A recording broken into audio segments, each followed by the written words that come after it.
Asdrúbal, ¿me escuchas? Sí, te oigo bien. ¿Tú me escuchas? Bien, ¿tú me escuchas? Sí, perfecto. Perfecto, perfecto. Ahora sí, ya vamos a poner un poquito más. Ok, vamos a poner un poquito la cámara aquí. Bueno, Asdrúbal, gracias por tu tiempo. Para mí y para los que, digamos, siguen tu trabajo, que sé que lo vienes haciendo desde hace muchos años,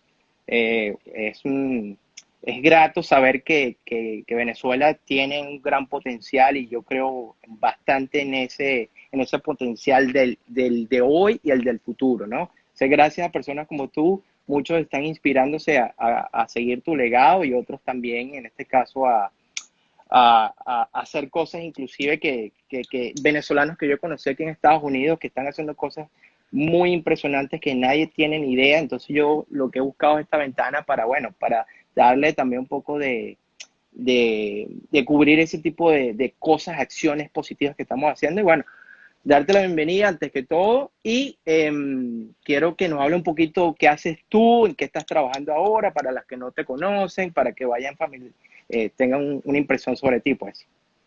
Bueno, muchas gracias por la invitación a tu espacio acá en tu cuenta de Instagram, en este live. Mira, yo, bueno, soy venezolano, soy economista, trabajo en consultoría económica en Venezuela, en Caracas. Desde acá, pues, atendemos a clientes nacionales, también clientes de fuera, organismos multilaterales, pero principalmente mi trabajo tiene que ver con eso, con la consultoría económica, con el apoyo principalmente al sector privado, pero también contribuir en la discusión de las políticas públicas, que creo que es un tema relevante en Venezuela. Lamentablemente, Venezuela atraviesa pues una crisis que no tiene precedente histórico. Eso es un desafío para las empresas, para quienes están acá. La discusión de los temas probablemente son un tanto diferentes a como la puedes ver en otras partes, pero al final los retos financieros y los retos de todo el mundo son los mismos, solo que probablemente pues tienen algunas particularidades, ¿no? Ok, bueno, buenísimo. Entonces, mira, fíjate, como yo vivo en Minneapolis, yo tengo 10 años fuera de Venezuela, trabajo en la banca aquí, no voy a especificar qué es lo que hago, sabrás por compliance, no puedo hacer ese tipo de cosas, pero sí, tengo conocimientos de lo que está pasando allá. Sin embargo, como sabes tú, las cifras no son, digamos, 100% confiables. Entonces, yo quiero saber tu opinión de las cifras que tú manejas. Háblanos la situación actual y después yo quiero tocar la segunda parte de lo que queremos conversar en esa Venezuela ideal. ¿Qué deberíamos, en este caso, nosotros pensar, reestructurarnos y qué proyectos serían interesantes que algún venezolano que esté trabajando que pueda de repente contactarte y presentártelo como una alternativa? Entonces comenzamos con un poco la cifra que tú manejas actual, tasa de desempleo, Producto Interno Bruto, ese tipo de cosas macroeconómicas, pues. Mira, bueno, lo primero que hay que decir es que en Venezuela, quienes hacemos seguimiento al tema económico, somos mitad analista, mitad detective, a diferencia de otros países como los que tú sigues o algunas de las personas que están acá, que publican de forma, digamos, periódica diferentes datos que le permite a los analistas poder hacer análisis, poder proyectar. En Venezuela la publicación de datos es bastante errática, muchas veces inexistente, y entonces cuesta mucho hacer análisis, ¿no? A veces lo tienes que hacer por métodos indirectos o por estadísticas que obtienes de alguna forma por caminos verdes o por los organismos multilaterales, porque en realidad el gobierno publica las cifras con muchísimo retraso cuando las publica y en muchos casos no las publica, ¿no? Entonces, eso hace que el trabajo también sea difícil y sea retador desde esa perspectiva, ¿no? Sin embargo, bueno, nosotros a lo largo de todos estos años en Ecoanalítica y también otros analistas y otras firmas vienen de alguna manera montando o estructurando diferentes modelos con diferentes variables para poder ofrecer algún tipo de aproximación a cómo está la situación hoy en Venezuela, ¿no? Esa es una primera aclaratoria importante. Bueno, el desempeño de Venezuela, como te lo decía hace un rato, es una economía que tiene 6 años cayendo, lamentablemente. Así que, a diferencia de lo que están viendo mucha gente por los impactos del COVID en muchas partes del mundo, en Venezuela la economía empezó a caer desde 2014.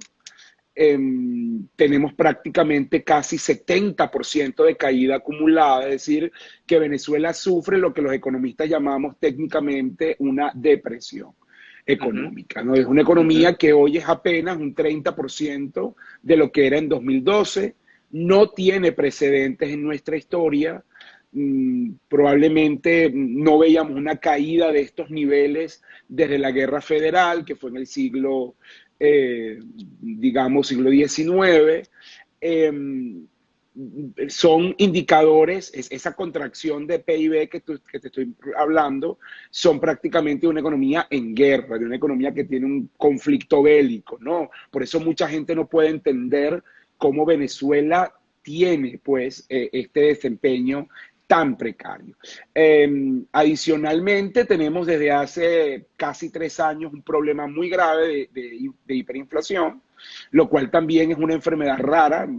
Pocos países sufren de hiperinflación, en este siglo Zimbabue y nosotros, y además es rara porque es la primera vez que un país petrolero, un petroestado, sufre de hiperinflación, ¿no? Siempre se pensó que los países petroleros tenían algún tipo de protección frente a la tragedia de la hiper, pero Venezuela demostró que no es así.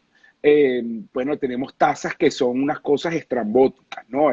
La inflación Bueno, en eso eso cuando yo hablo con algunos economistas aquí que le muestran las tasas de nosotros que se han mantenido por ese largo periodo, es algo increíble, algo que yo no sé cuántos países habrán experimentado unas tasas de interés tan diabólicas, por llamarlo de alguna forma, ¿no? Sí, no, bueno, en general los países que pasan por ciclos hiperinflacionarios tienen tasas muy altas.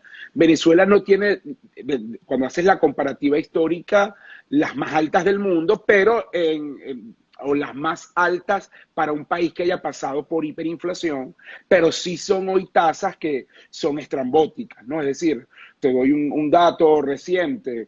Nosotros podemos tener en una semana inflación de 7% en una semana, es decir, viernes contra viernes.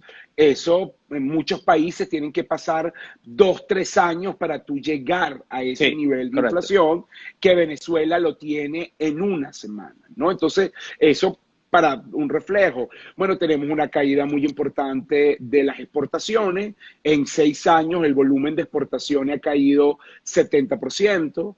En 6 años el volumen de importaciones se ha contraído 83%.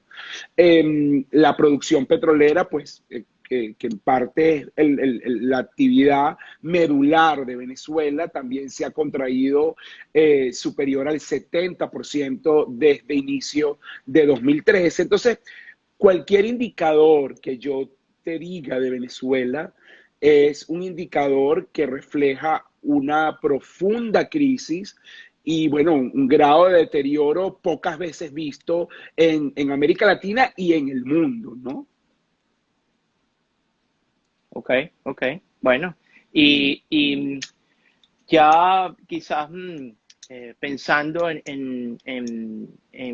yo sé que, o sea, no quiero tocar el tema político, no quiero opinar sobre eso, pero pensando en que el tema político se soluciona, no sabemos cuándo. Entonces, ¿qué serían esas primeras medidas que deberíamos tomar, en tu opinión, para volver a enderezar las cosas en el camino correcto? Bueno, fíjate, Venezuela tiene una, como lo acabo de decir, pues una crisis no tiene precedentes, con lo cual un plan de estabilización para que Venezuela recupere el tiempo perdido, para que se inserte nuevamente en la dinámica internacional, sea un país comparable con el resto de América Latina, necesita pues un programa amplio, profundo, un programa que nosotros por sí solo no podemos llevar a cabo. Es un programa de reconstrucción que amerita a los organismos multilaterales, con el Fondo Monetario Internacional a la cabeza, con organismos regionales como la CAF o el BID y con el apoyo también de gobiernos, ¿no? Porque la magnitud de la reconstrucción venezolana es muy profunda, es muy amplia, ¿no? Eso es un punto importante.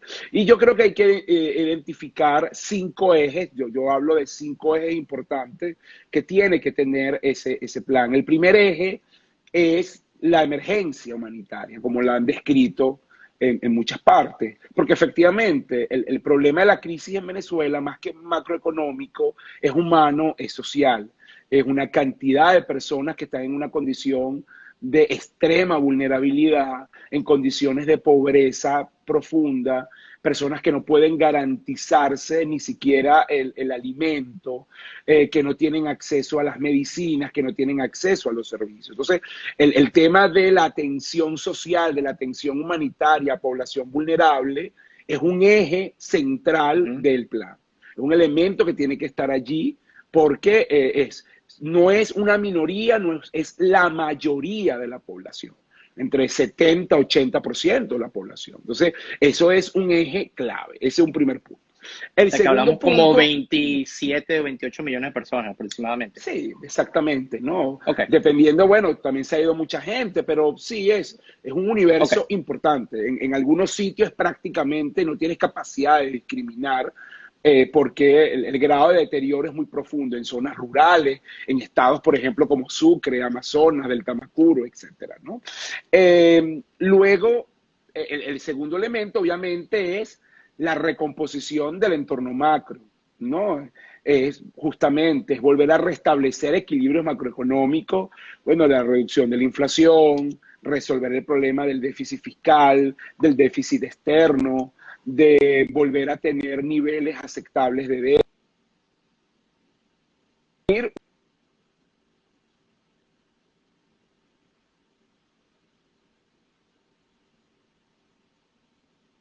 Como que se fue un poco la conexión. Aló, que perdí. Sí, se perdió la conexión. No te Ok, decía ajá, entonces, repíteme lo último que se cortó sí, un no, poco. claro, te decía que el segundo eje Ajá. era lo macro, el entorno macro sano, ¿no? Eso por supuesto lleva tiempo, no es algo que tú puedas hacer de un día para Ajá. otro, pero es un eje importante, ¿no? Luego hay un tercer elemento que es los servicios públicos. Yo creo que difícilmente tú vas a conseguir un Ujú. país donde los servicios públicos estén deteriorados todos al mismo tiempo. Es decir, eso es muy difícil que lo consigas, ¿no? Entonces, en Venezuela tú tienes un problema Ujú. eléctrico, tienes un problema de acceso a agua potable y tienes un problema de las telecomunicaciones. Bueno, fíjate, el ancho de banda es muy malo, tienes problemas ligados al transporte, a la vialidad. Entonces, de alguna forma tienes que resolverte, abocarte a resolver el problema en los servicios públicos para poder darle impulso a la actividad económica y que los ciudadanos tengan también calidad de vida. Entonces, ese es el tercer eje. El cuarto eje, obviamente, es la atracción de la inversión local y de la inversión extranjera. O sea, tú necesitas de alguna manera darle espacio de acción al sector privado para que, bueno, nuevamente se levanten los sectores, se estimule la competencia y la economía empiece a crecer de la mano de ese sector privado. Y por último, pues obviamente lo que tiene que ver con la reforma del Estado, la reforma institucional, de los Ujú. elementos centrales que tiene que tener un país, los respeto a la propiedad, bueno, ese es un pilar fundamental, ¿entiendes? El acceso a la justicia, garantizar independencia de poderes. Claro, yo te estoy hablando de estos 5 ejes, que los recalco, es la atención social, servicios públicos, el Ujú. entorno macro, la inversión y la reforma institucional, no lo vas a hacer de un día para otro, ¿no? Pero son ejes Claro. de acción que tú pues debes llevar adelante para que el país se normalice, ¿no? Eso va a llevar tiempo, obviamente, pero hay que empezar a trabajar en ese sentido. Ok, y te voy a hacer otra pregunta. ¿Y qué en el aspecto de inversión que lo acabas de mencionar, qué crees tú que la diáspora venezolana que están por todos lados, qué papel tú crees que podría en este caso cumplir en esa Venezuela que estamos hablando? Bueno, mira, más que la diáspora del venezolano en general, ¿no? El empresariado venezolano es un empresariado que aprovechó muy bien la época de boom de Venezuela, ¿no? Venezuela no siempre estuvo en esta crisis, y bueno, el empresariado venezolano logró construir activos en cantidades importantes fuera de Venezuela, ¿no? Hay estimaciones que han hecho organismos multilaterales como el BIP, que hablan de que los venezolanos tienen más de 350 mil millones de dólares fuera de Venezuela. Eso es prácticamente 5 veces el tamaño de la economía venezolana hoy. Claro, no todos esos activos son Vale, líquidos, no todos esos activos están disponibles, pero yo estoy seguro que claro, en la medida que se den condiciones, en la medida que el entorno cambie, una fracción pequeña pero importante de esos recursos pueden redirigirse a Venezuela. Porque Venezuela, bueno, primero, eh, también es un país que tiene una potencialidad en términos de negocio en condiciones normales, tiene tasas de rentabilidad altas, tasas de maduración alta. Entonces creo que eso hace atractivo para un venezolano que ya conoce un poco el entorno, en la medida que se normalice, pensar en invertir, ¿no? Entonces, ahí hay un universo de atracción importante. ¿Cuánto puede regresar? No lo sabemos. ujú, Digamos que depende de muchas condiciones, pero sí puede venir una fracción importante de esos recursos, ¿no? Y luego está obviamente la cantidad de gente que se ha ido. Mira, yo la verdad, soy realista, no voy a decir pesimista o optimista. No soy de los que cree que no, esto cambió y la gente va a venirse en desbandada. Creo claro, que ya hay procesos de migración muy maduros, de gente que ya incluso ha sentado las bases en los países, en las sociedades donde está, que probablemente ya se casó, que tiene hijos, que ya logró una nacionalidad. Entonces no necesariamente va a volver con la rapidez que uno bueno, pensaría, ¿no? como es mi Eso, caso, ¿no? Que lo estás describiendo. O sea, sí, por eso. eh, Entonces, al entonces, final, o sea, que no estoy renuente a quizás a volver, pero de decir que voy al 100% vivir allá sería algo que tendría que pensar muy bien. sí, claro, no, Entonces, no, es que eso es así, ¿no? Mucha gente no va a volver a Venezuela, pero bueno, también se generan mecanismos donde se mantenga la conexión, ¿no? Probablemente a través del turismo, a lo mejor tú no vas a venir necesariamente a vivir, pero sí a visitar a tu familia y sí. eso te conecta nuevamente con el país. Probablemente a lo mejor puedes, si se abre un mercado de capitales, construir elementos de inversión. También va a estar el Claro, factor remesas, que eso no va a desaparecer. Entonces hay diferentes maneras de vinculación al país, ujú, ¿no? correcto. Pero sí, al final los procesos de vuelta no necesariamente están garantizados en una transición, porque, bueno, depende mucho de la realidad de cada persona donde está, ¿no? Ok. Otra cosa que te quisiera preguntar em, sobre tu opinión de dos cosas. Uno, el tamaño de la deuda que tiene Venezuela y cómo piensas que podría manejarse eso bajo un escenario político completamente nuevo. Mira, bueno, Venezuela tiene una deuda, digamos, brutal, ¿no?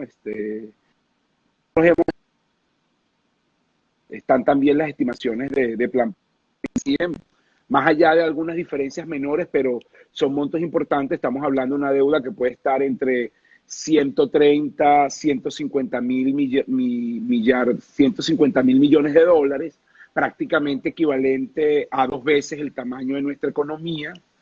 Venezuela ya no solamente tiene un problema de liquidez, tiene ya un problema de solvencia. Es decir, el tamaño de la deuda para el tamaño de la economía y el crecimiento que tú puedas esperar es inusitadamente alto. Tienes que hacer algún tipo de reestructuración profunda, de recorte, pero claro, ese es un proceso que es complejo. Ujú, Yo creo que va a ser uno de los elementos más retadores de la transición, porque el mercado que ha sido muy benevolente con Maduro, bueno, probablemente porque las condiciones están dadas, porque a Maduro no le importa estar en default, creo que va a ser muy duro al momento de una transición de intentar cobrar lo que se le debe. Y eso ujú. puede significar un dolor de cabeza. Hay que saberlo hacer, hay que tener una muy buena estrategia, de tal manera que la reestructuración de la deuda venezolana no se convierta en un obstáculo a la normalización económica del país y no se convierta en un elemento que frene el crecimiento o que incluso tampoco permita que el país pueda acceder nuevamente a los mercados internacionales, porque va a necesitar volver a los mercados internacionales. Entonces, es un tema complejo, insisto, pero que creo que ya hay algunas aproximaciones para abordarlo y bueno, hay que entrarle, ¿no? También, por supuesto, tiene que venir una revisión de esos pasivos, cuáles efectivamente, porque de esos pasivos hay algunos que de alguna forma la quita puede ser del 100%, ¿no? Dependiendo del pasivo, no hablo solamente de los bonos, porque este estimado de deuda que yo te acabo de comentar va más allá de los bonos, ¿no? Es todos los Ujú. pasivos del Estado venezolano. Entonces tiene que Ok. haber un proceso profundo de Con los diferentes revisión, países, las diferentes no de los diferentes condiciones. instrumentos. Por ejemplo, Claro, también. tú tienes deuda en bono, tú tienes deuda bilateral, tú tienes deudas con multilaterales, tú tienes deudas con el sector privado, tú tienes deuda con proveedores, entonces los tratamientos son distintos, Claro, ¿entiendes? Y los claro. procesos de negociación son diferentes. O sea, ese elemento tiene que venir, ¿no? Probablemente la parte más compleja desde el punto de vista legal sea los bonos, pero no es el único Ujú. pasivo que tiene Venezuela, ¿no? Ok. ¿Y tú piensas que en el caso de algunos tenedores de bonos que no han podido cobrar sus bonos, crees que las tasas, el descuento y todo eso se tengan que renegociar con, en este caso, con esos tenedores? Sí, claro, va a tener que darse un proceso, insisto, eso es un proceso que va a tener sus complejidades.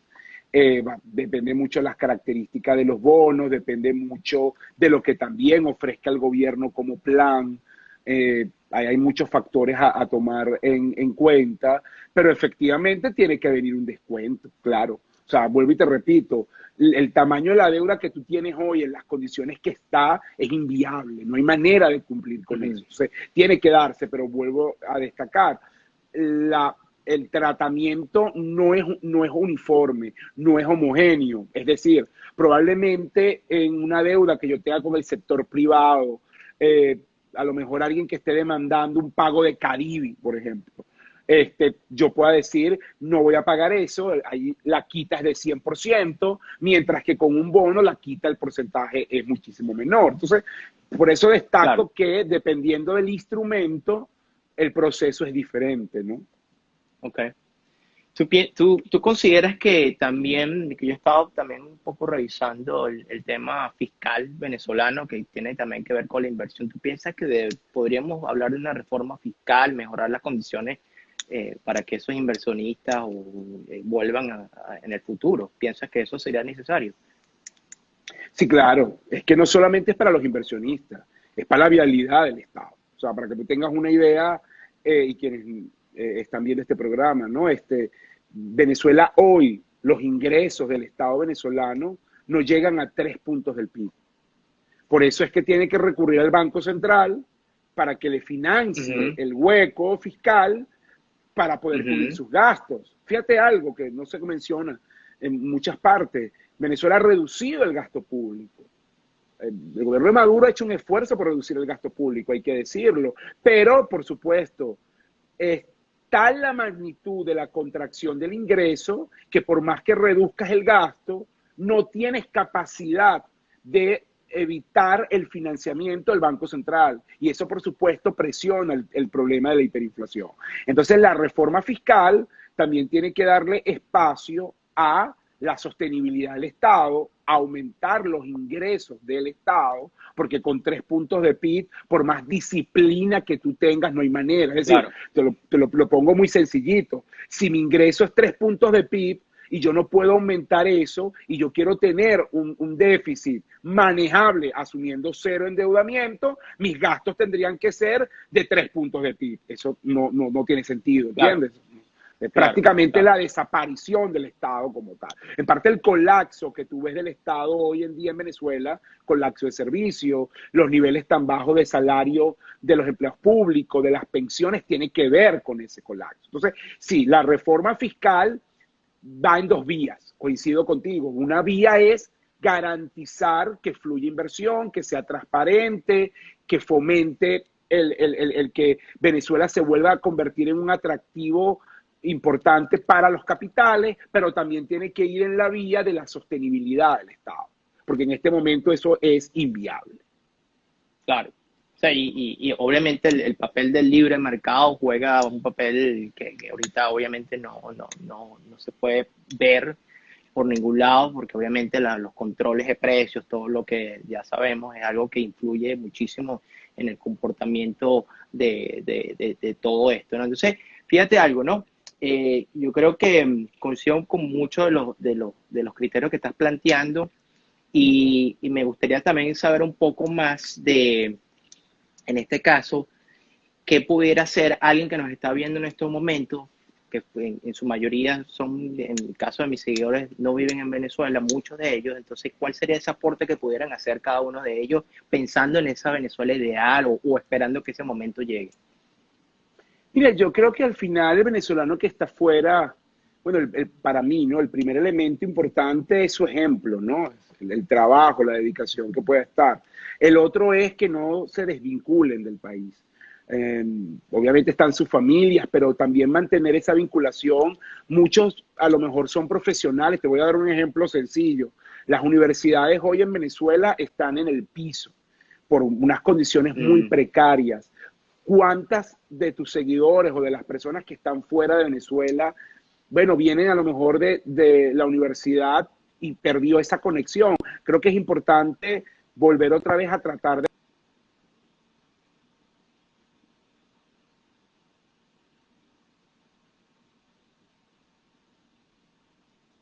ya, creo que se perdió un poco la conexión. Se-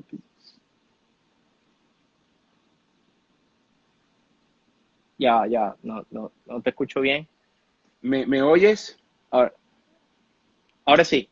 Ajá, Ok, entonces no, te repíteme el último decía, punto que estuvo muy interesante lo que sí, estabas hablando. Ajá, claro, ajá. te decía que para mí un ejemplo importante de vinculación eran las universidades, que Ujú. necesitan hoy mucho apoyo. Yo Ok. creo que las personas que están en la diáspora pueden ayudar a sus casas de estudio a través de sus fundaciones, de sus asociaciones de egresados, para apoyar también a las universidades. Ese es un ejemplo, pero hay miles, ¿no? También ONGs que vienen trabajando en Venezuela, es otra vía. Creo que hay que tratar de ayudar en la medida de lo posible y puede también existir, depende también de donde te encuentres, fomentar la discusión de lo que pasa en Venezuela desde donde estás, ¿no? A través de foros, a través de herramientas como estas, que ayudan también, ¿no? Oye, muy interesante y comparto esa idea contigo.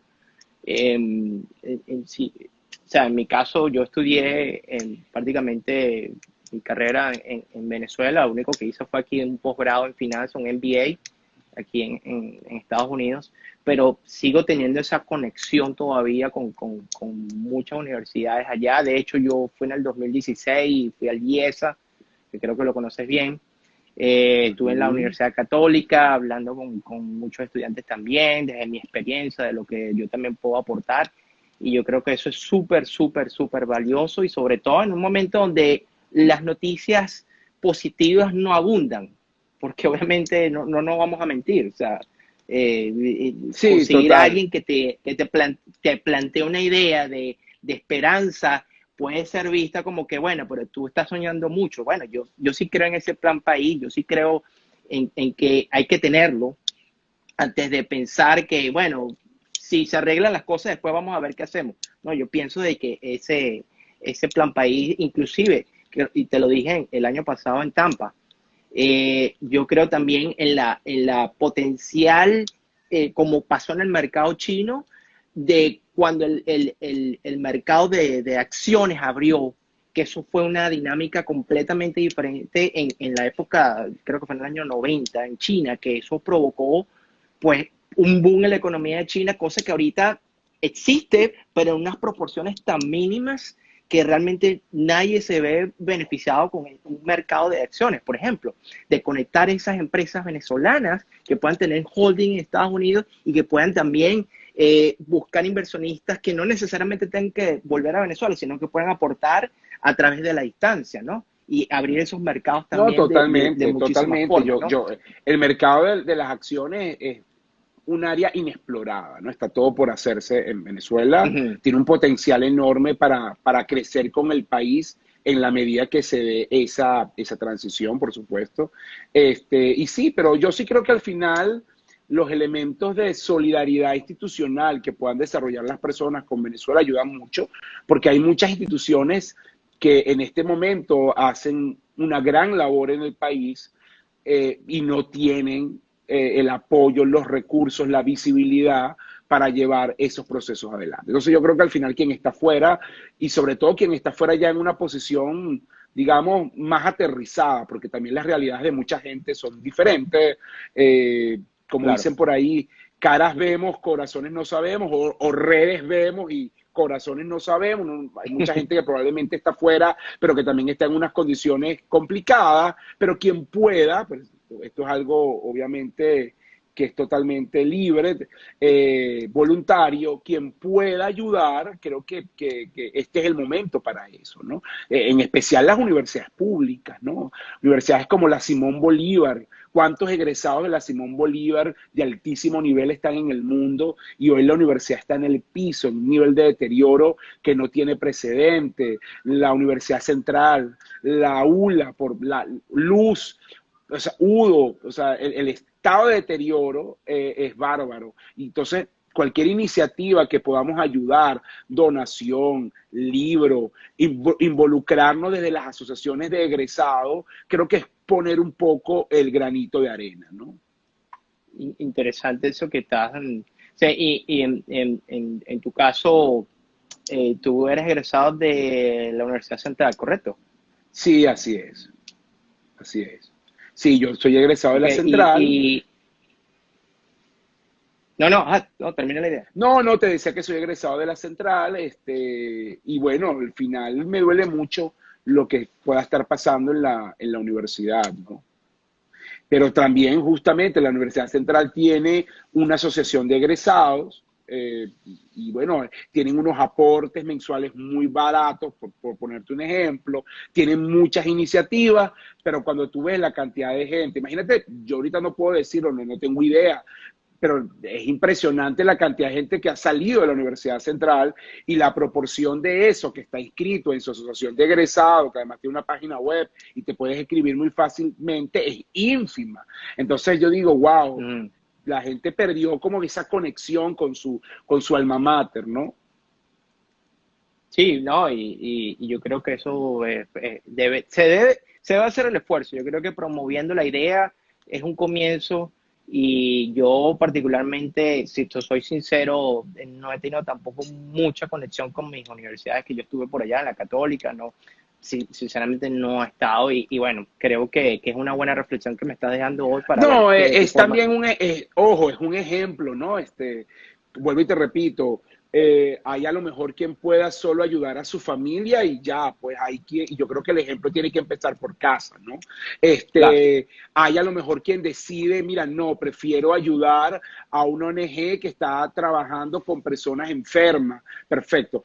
Ese yo lo puse como un ejemplo, Sí, sí, pero no, no, creo está que bien. hay diferentes maneras de que te puedas vincular con la realidad de Venezuela y poner un granito de arena, ¿no? La universidad es uno, pero si ese no te gusta o ya tú estás trabajando en otro tema, también, o incluso si tu trabajo es más bien hacia el sitio donde estás ubicado. Pensemos, por ejemplo, en mucha gente que está en los países andinos, no se ve tanto en Estados Unidos, pero en los países andinos, Colombia, Perú, Ecuador, donde más bien se tejen redes de solidaridad en apoyo a venezolanos que en esos países está en una situación vulnerable. Entonces, también es Claro. una manera. O sea, hay diferentes formas. Lo que quiero destacar es que hay diferentes vías en el que tú puedes sentirte vinculado con Venezuela, más allá bueno, de la gorra o del Sí, himno sí. o de, no sé, de Simón Díaz. O sea, hay maneras como más prácticas, ¿no? Ujú. Obras son amores, dice el dicho, en el que puedes ayudar. Insisto, es voluntario, cada quien lo evalúa, cada quien lo ve. Habrá quien a lo mejor solamente puede ayudar a su familia, no le da para más y ya ese es su grano de arena. Es Claro. algo simplemente para evaluarlo, ¿no? Bueno, pero también en este caso la gente también puede donar su tiempo, de repente dar Claro, no también. sé, alguna charla o algo a través de cualquiera de estas herramientas de redes sociales, etcétera. Fíjate, la semana que viene voy a traer un invitado, un amigo que logró, un venezolano que logró una beca en una universidad muy prestigiosa de Londres y logró aplicándolo desde Venezuela y ahorita está trabajando en una banca de inversiones por allá. O sea, esos son los ejemplos que también quiero que la gente también, en este caso, entienda las posibilidades que Sí, uno puede, claro. si uno se esfuerza, de llevar las cosas a otro nivel y de transmitir eso también, de que esa persona ahorita no sabía cómo portar. Yo le dije, mira, vamos a contar tu historia, a ver si de repente alguien está interesado y puede hacer y seguir tu camino o inclusive hacerlo mejor, ¿no? Yo creo que eso Claro. también es importante a la gente que nos está viendo desde Venezuela, que no pierda la esperanza, porque también los males no van a durar toda la vida. Como sabes tú, que eres economista, no todo siempre puede estar en la misma dirección, las tendencias cambian y No, en algún además momento las las cosas, crisis son ciclos, o sea, los países viven ciclos. correcto, Lamentablemente el nuestro es nos ha tocado vivir, pero la historia no es inamovible, ¿no? O sea, pensar que esto va a ser eterno no es entender los procesos históricos. Y bueno, sí, es una etapa muy ruda, es una etapa muy fuerte que nos ha tocado vivir, pero sí también hay gente haciendo muchas cosas, como tú lo dices, gente, bueno, desde su trinchera, desde su trabajo. Todavía aquí las universidades tienen muchísimo nivel. Yo te pongo así un ejemplo. Nosotros acabamos en Ecoanalítica, uno de nuestros economistas se ganó una beca completa para estudiar en Harvard, que es de las mejores wow, universidades del mundo, ¿entiendes? Y se va ahora para estudiar allá. O sea, son esos ejemplos que como el que tú mencionas, ¿no? De gente que a pesar de circunstancias que son adversas, que son muy rudas, bueno, logra salir adelante. También aquí hay muchísimas iniciativas de apoyo a personas en situación vulnerable, hay muchas iniciativas sociales, hay muchas ONG trabajando en diferentes ámbitos. O sea, las redes de solidaridad que se han abierto en Venezuela son muy profundas, son muy amplias. Y bueno, digamos que eso también es un soporte de ayuda a mucha gente que lo necesita, ¿no? ok. Mira, bueno, a responder algunas preguntas aquí, Adrubal. Ok, Vamos a ver si, tengo una aquí que te la voy a hacer aquí.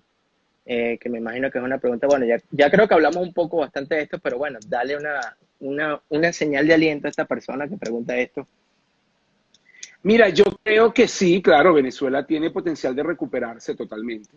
O sea, ningún país está condenado al fracaso ni al éxito, ¿no? Es decir, los países hacen en función de sus acciones, como la vida de uno mismo también, ¿no? Yo creo que Venezuela, haciendo las cosas bien, puede recuperarse, puede crecer nuevamente a tasas importantes y puede estar otra vez a la par de América Latina. Va a llevar tiempo, va a llevar esfuerzo, pero se puede hacer, totalmente posible. Y tú piensas en este caso que sería importante también la diversificación de la economía, que no sea una economía solamente dependiente de materias primas en este caso. ¿Tú crees que eso Sí, es posible? claro, total. Esa es una tarea pendiente que tiene Venezuela como sociedad desde hace mucho tiempo, incluso antes de esta crisis. Esa tarea ya venía, ¿no? La tenemos pendiente y yo creo que ahora por las circunstancias nos vamos a ver obligados a eso. De hecho, hoy hay un tema positivo, un cambio importante positivo en Venezuela, que se habla poco, y es que el sector privado ya no depende del Estado de la perspectiva de las divisas. Recordemos que en el Ujú. pasado el sector privado se alimentaba de las divisas de los petrodólares. Bueno, esa vaso comunicante ya no existe, se rompió, ese es un punto positivo, ojalá eso no vuelva más. Entonces, aquí están ocurriendo unos cambios, aquí están ocurriendo unas transformaciones y por supuesto esto de alguna forma tiene que apuntar hacia esa dirección de diversificarnos, ¿no? No, y yo particularmente en lo que yo puedo aportar en su momento, créeme que mi mundo es el mercado de acciones, esto es mi mundo, eso es lo que Claro, yo trabajo, estudié y en algún momento, y bueno, sabes que tengo amigos allá como Andrés, creo que voy a estar recientemente también hablando creo que un amigo tuyo también, se llama José Farías. sí, Eh, claro. eh, sí, Sí, entonces, él está en Rendivalores, claro. José bueno, o sea, Miguel. que son venezolanos con los que tú te puedes sentar y bueno, ¿cómo qué podemos hacer nosotros realmente? ¿Cómo podemos Sí, llevar claro. esto a, por ejemplo, a sentarnos a hablar cómo podríamos copiar de alguna forma el fondo noruego, por ejemplo, que es un fondo que también creció desde cero? ¿Cómo esas ideas se pueden plasmar? ¿Cómo podríamos Sí, claro. nosotros, Hay muchas por ideas. ejemplo, Yo creo que una de las cosas positivas que tiene Venezuela es que está todo por hacerse. El tema es que tú sabes, hay que ir como que eh, tú no puedes empezar una casa por el techo. Bueno, aunque ahorita hay técnicas muy modernas de construcción, ¿no? Pero tienes que sentar las bases. Al final, Venezuela necesita corregir sus desequilibrios macro, ese es el primer ujú, paso. Es la ujú. condición necesaria, pero no suficiente en lenguaje matemático, condición de primer orden. Pero y a partir de allí, pues vienen otros retos, cosas como las que tú planteas, ¿no? Pensar en fondos de estabilización, pensar en fondos de ahorro, pensar en un desarrollo profundo de un mercado de pensiones para garantizar una verdadera seguridad social a los ciudadanos. Son reformas estructurales, bueno, que van a llevar tiempo, pero que también hay que hacerlas, como sociedad tocan hacerlas, ¿no? No, no, súper interesante y en esas mesas de discusión me van a tener ahí por lo menos aportando algo desde mi punto de vista, ¿no? Fíjate algo, ¿no? Pensando también en ¿tú crees para darle también un poco un escenario hipotético a los que nos están viendo? Fondo monetario, recuperamos, empezó la recuperación del PIB. ¿Podrías tú, por ejemplo, ver un crecimiento de Venezuela en un PIB en un año de un 20%, un Sí, claro, 15%? no, total, mira, nosotros hemos hecho algunas estimaciones de cómo puede responder Venezuela en una eventual transición y efectivamente las tasas de crecimiento son de dos dígitos. Primero, segundo y hasta Ujú. tercer año, 20-30%. Pero por supuesto, también como tú sabes, la cifra esconde algo, detrás de eso hay algo, ¿no? Es decir, es un país que está en el foso. Y por supuesto que la tasa de Claro. crecimiento en las primeras de cambio van a ser inusitadamente altas. Es un efecto Ujú. rebote. Yo siempre pongo un ejemplo a los estudiantes para que entiendan esto. Imagínate que tú sacaste en el primer laxo 0,1 y luego sacas 0,5 en el segundo laxo y al final tienes que tratar de garantizar que tu papá te siga dando la mesada. Entonces tú lo que le vas a decir es, bueno, papá, entre el primero y el segundo laxo, yo tuve un incremento en mi desempeño de 400%. Y es verdad, o sea, de 0,5 a 0, de 0,1 a 0,5 es 400% de incremento, pero No, estás tal raspado cual, tal cual. igual. Entonces, con Venezuela va a pasar exactamente lo mismo. Venezuela en las primeras de cambio, en la medida que entre un proceso de transición, sus tasas iniciales van a ser muy altas y eso también va a dar un estímulo, pero seguiremos siendo una economía chiquitica, ¿entiendes? Porque eso va a llevar tiempo recuperar. Sí, y si tú lo vas a comparar con el momento en este momento, el tamaño de la economía de nosotros, que pudiéramos compararlo con qué, con Trinidad y Tobago, el PIB de ellos, o Mira, cómo sería. estamos a nivel de países centroamericanos, Guatemala, y estamos ya acercándonos a Nicaragua, tristemente. O sea, ya Venezuela es un país de los más Y, pequeños de América Latina. Es muy triste decirlo, y pero las reservas efectivamente ese proceso está internacionales ocurriendo. también, Bueno, muy las bajas, reservas claro, internacionales también. claro. Por donde lo mire, mira, hay diferentes indicadores para medir la fortaleza de las reservas. Uno de ellos es meses de importaciones. Otro es con respecto al PIB. Bueno, cualquier indicador de los dos que tú puedas usar es muy bajo el nivel de reservas. O sea, y además Venezuela en este momento no tiene capacidad de hacer frente a su restricción externa. La única manera es reducir gastos. Por eso también la reducción de Ujú. importaciones. Yo lo decía al principio de la charla, ¿no? Las importaciones han caído 83% en 6 años. ¿Por qué? Bueno, porque un país que no tiene acceso al crédito por su mal historial macroeconómico, por el impago de la deuda, por la crisis política, un país que no tiene ahorro, la única vía que tiene es que si no tiene ingresos, reduce su gasto y su gasto en externo, ¿no? En Claro. divisa. Entonces, por eso es que también tienes esa caída tan ruda tiene en Venezuela, ¿no? De importaciones en Venezuela. Sí, y si tú te fueses por lo menos a detener en este momento, nombrar tres errores que ya aprendimos la lección y que no deberíamos cometer en el futuro, ¿cuáles serían esos tres grandes a nivel de punto de vista de economía, pues, de Mira, decisiones? yo Por creo que hay varias ejemplo, cosas. Para mí un gran error es el ujú, Estado empresario. ujú, Yo creo en el Estado. O sea, yo creo que el Estado tiene que existir. Pero el Estado no tiene que ser dueño de empresas, no tiene que ser dueño de hoteles, no tiene que ser dueño de industrias. El Estado tiene que tener un ente regulador ujú, y de alguna manera ayudar a la corrección de fallos de mercado, ¿no? Entonces, el Estado empresario para mí es un error garrafal que tiene Venezuela. Ese es el primer elemento.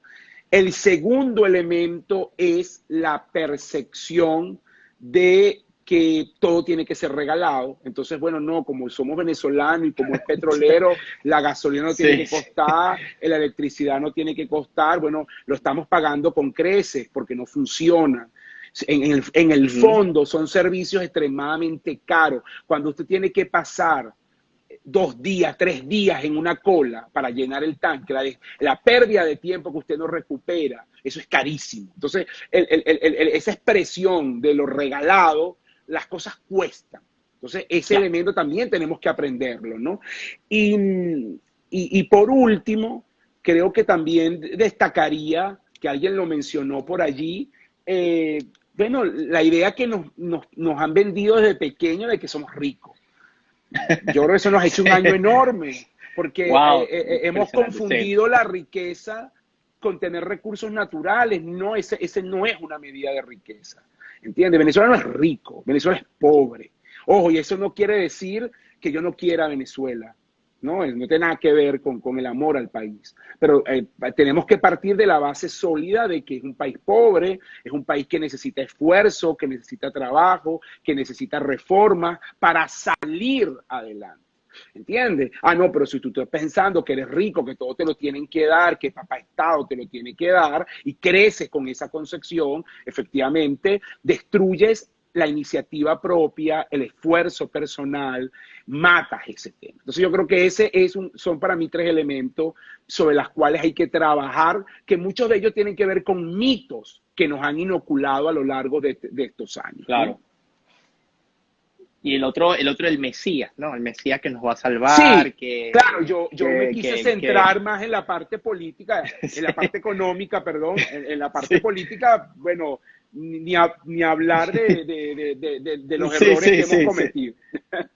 sí, sí, no, no, no. Mire, y fíjate que hay algo también súper súper clave ahí, ¿no? Es con el tema que yo creo que no hemos aprendido, no de los últimos 20 años, sino inclusive más atrás, que la deuda es algo que puede ayudar muchísimo al crecimiento, como lo sabes tú, pero también nos puede meter en problemas serios a mediano o a largo plazo, porque estamos prácticamente, no sabemos manejar. Entonces yo recuerdo en algún momento cuando sacaron algunos bonos que eran del 12, 13, 14%, no veía ningún otro bono en el mundo que tuviera esas rentabilidades.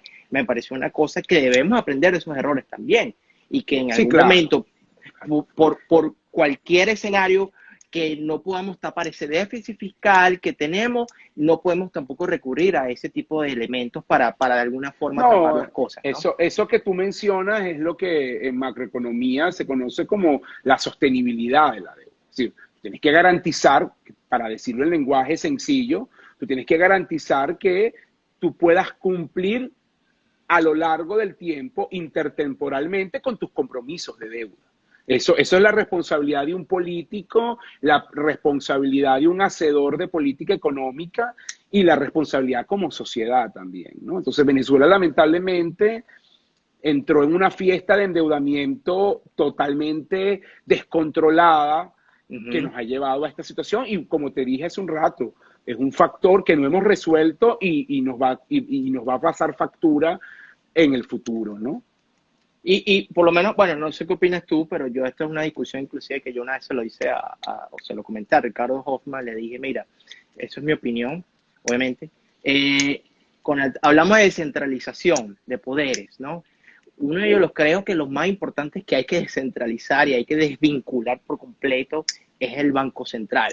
O sea, el Banco Central no puede ser simplemente la caja chica del gobierno, tiene que tomar decisiones independientes y tiene que ser pues un ente que sea para apoyar, pero no para financiar ineficiencias de un gobierno. Y por lo menos eso es como yo lo veo, ¿no? No, mira, la verdad que en ese sentido los estudios económicos a nivel global son bastante claros y precisos.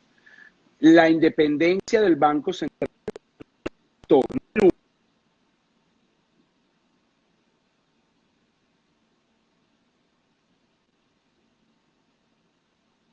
se me había ido, pero lo vuelvo a repetir entonces, ¿no? Ajá, El repite, Banco repite, repite. Central es un factor, la independencia del Banco Central es un factor fundamental en garantizar estabilidad de precios. ¿Entiendes? Entonces, ese elemento tenemos que rescatarlo en Venezuela. Dicho sea de paso, la Constitución del 99 garantizaba esa independencia, solo que como tantas otras cosas se la violaron. Pero por lo menos desde el punto de vista constitucional estaba ahí. ¿Entiendes? Y hay que rescatar ese elemento de la independencia. Pero más allá que esté en la Constitución, es que en realidad los políticos lo asuman, ¿no? Y entiendan los contrapesos institucionales que tiene que existir en el país. No, no, y yo creo que eso es fundamental y como yo creo que lo debes saber tú cuando el fondo va a evaluar ese tipo de situaciones, yo me imagino que van a hacer bastante hincapié ahí en ese aspecto, ¿no? Antes de Sí, decir, no, sí, ustedes totalmente. están Mira, solicitando X cantidad de dinero, todos nosotros los, se la vamos a dar. claro, no, y todos los planes de transición, incluso los que están incluidos en el plan país, vuelven al pilar fundamental de un banco central independiente con capacidad técnica, ¿no? Que también es un rol importante. Tú puedes tener un político en diferentes posiciones, pero en el banco central tiene que haber un técnico, tiene que haber una gente con credenciales académicas, profesionales sólidas. Y lo puedes ver en los bancos centrales a nivel global. pero no estamos hablando solamente en los bancos centrales de países desarrollados, sino en los bancos centrales incluso de mercados emergentes y aquí mismo en Latinoamérica.